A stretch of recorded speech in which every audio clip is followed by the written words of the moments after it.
बिस्मिल्लाहिर्रहमानिर्रहीम अस्सलाम वालेकुम रहमतुल्लाहि व बरकातहू। प्यारे नाज़रीन, कैसे हैं आप सब लोग। उम्मीद करता हूँ कि अल्लाह पाक की रहमतों के ज़रिए साए खैर वफ़ियत से होंगे। दोस्तों, आज बहुत ही मज़ेदार किस्म की लज़ीज़ किस्म की पंजाबी डिश लेके आपकी खिदमत में हाज़िर हूँ, और ये हैं साग वाले पराठे। ये बहुत मज़े के होते हैं। मौसम के हिसाब से ये आजकल ज़रूर बनाएं।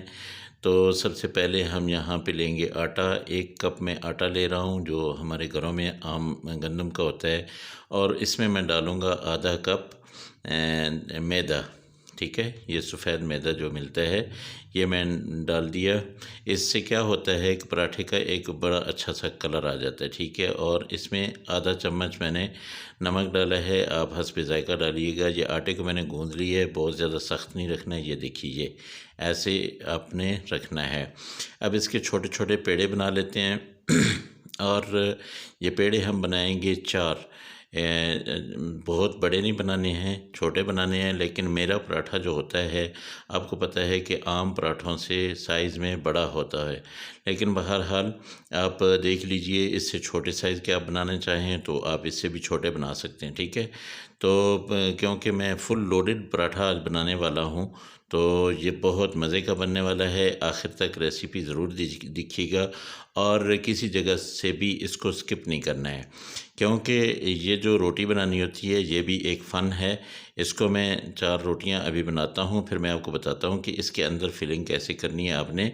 ये जो साग है, साग हमने बनाया था रात को, और वो वाला साग पड़ा हुआ है, तो उसी साग की जो है ये एक रोटी मैंने बना ली। अब ये दूसरी रोटी, इसको जो है अब मैं साग इस पे डाल देता हूँ। साग रात का बना पड़ा था, उसी का अब हम सुबह के टाइम जो है ये नाश्ता करेंगे। और ये इतना मज़े का पराठा बनता है कि बस क्या कहने।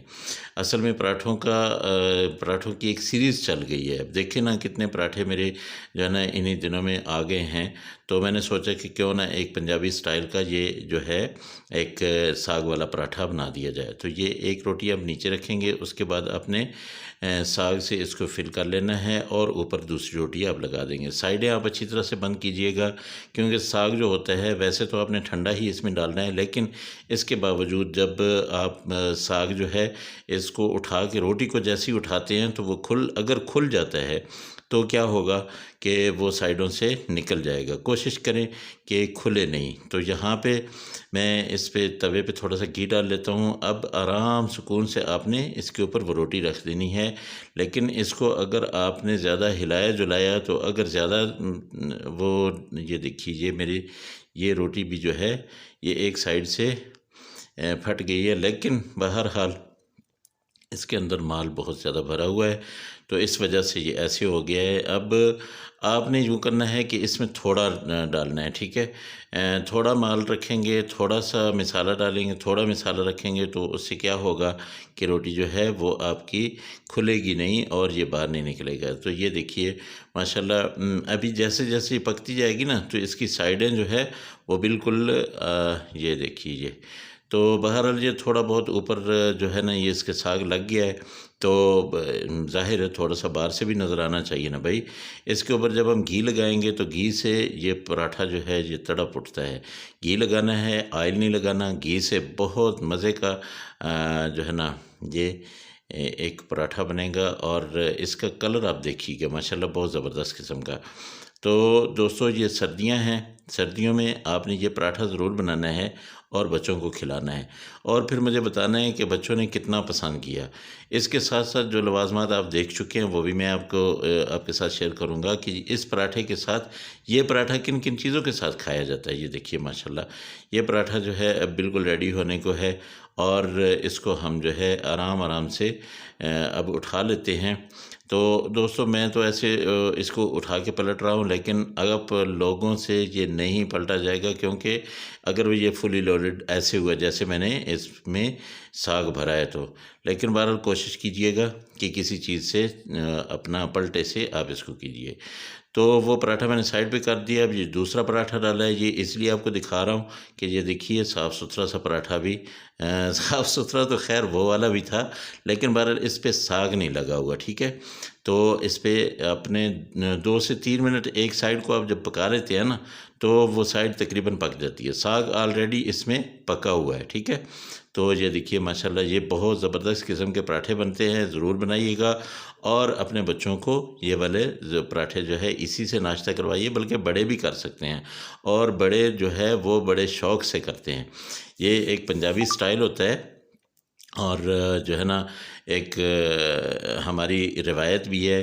पराठे वाला साग वाला पराठा जो है ये बहुत बचपन में हम खाया करते थे। हमारे घर जिस दिन साग पकता था तो सुबह के टाइम जो है ये वाले पराठे ज़रूर पकते थे। तो माशाल्लाह अल्हम्दुलिल्लाह ये देखिए ज़बरदस्त किस्म का पराठा जी रेडी हो गया है। अब ये दोनों पराठों को मैं ये ले आया हूँ आप लोगों के लिए, मैंने ये सजा दिया है। इसके साथ मैंने ले लिए दही, इसके साथ मैंने बना लिए लस्सी। सुबहान अल्लाह जी। और लस्सी के साथ साथ ये देखिए बहुत ज़बरदस्त किस्म का मक्खन भी, और मक्खन के साथ ये अचार। अच्छा, ये पराठा अचार के साथ बहुत मज़ा करता है, आप इसको चेक कीजिएगा, ये बहुत मज़ा करेगा। तो मेरे अल्लाह की रहमतें, मेरे अल्लाह की नेमतें आप सबके घरों में बारिश की तरह बरसती रहें। मेरे दोस्तों, जो मेरे दोस्त बेरोज़गार हैं अल्लाह पाक उनको अच्छा रिज़्क़ दे, और जो मेरे दोस्त बीमार हैं अल्लाह पाक उनको शिफ़ाए कामिला दे। ये ज़रूर बनाइएगा और यकीन कीजिए आप मुझे ज़रूर दुआएँ देंगे कि क्या बात है जी, ज़बरदस्त किस्म का ये नाश्ता जो है आप लोगों के लिए रेडी है। और इसके साथ लस्सी को ज़रूर बनाइएगा। अगर साग वाले पराठे आप बना रहे हैं और इसके साथ अचार है, अचार और लस्सी और मक्खन का कॉम्बिनेशन जो है बहुत ज़बरदस्त है। मेरे चैनल को ज़रूर सब्सक्राइब कर लें जो नए दोस्त हैं, और जो मेरे पुराने दोस्त हैं वो मुझे अच्छा सा कमेंट ज़रूर दें। यकीन कीजिए दोस्तों मेरा हाथ नहीं रुक रहा, अब मैं इसको नहीं छोड़ूंगा। थोड़ा सा मैं आपको चेक करवाता हूँ, ये यहाँ से मैं आपको खोल के दिखाता हूँ कि ये देखिए कितना इसमें साग भरा हुआ। ये देखिए ये गरम बहुत है, वरना मैं इसको कब का खा चुका होता। तो ये जो अब इसको आपने यूँ पकड़ना है, इस पे जो है ऐसे अचार आपने ये इसमें ये मिक्स अचार है। आप इसमें सिर्फ आम वाला अचार भी खा सकते हैं और इसको मिक्स अचार के साथ भी खा सकते हैं। इसके साथ हम लेंगे थोड़ी सी लस्सी, थोड़ी सी क्यों जी, हम पूरा गिलास भर के लेंगे। तो ये गिलास में भरता हूँ इसको फुल भर के। तो आहा सुबहान अल्लाह जी। अल्लाह पाक आप सबके घरों में भी ये नेमतें दे। इंशाअल्लाह अगली रेसिपी में फिर मुलाकात होगी। अल्लाह हाफिज़। अस्सलामु अलैकुम व रहमतुल्लाहि व बरकातुहू।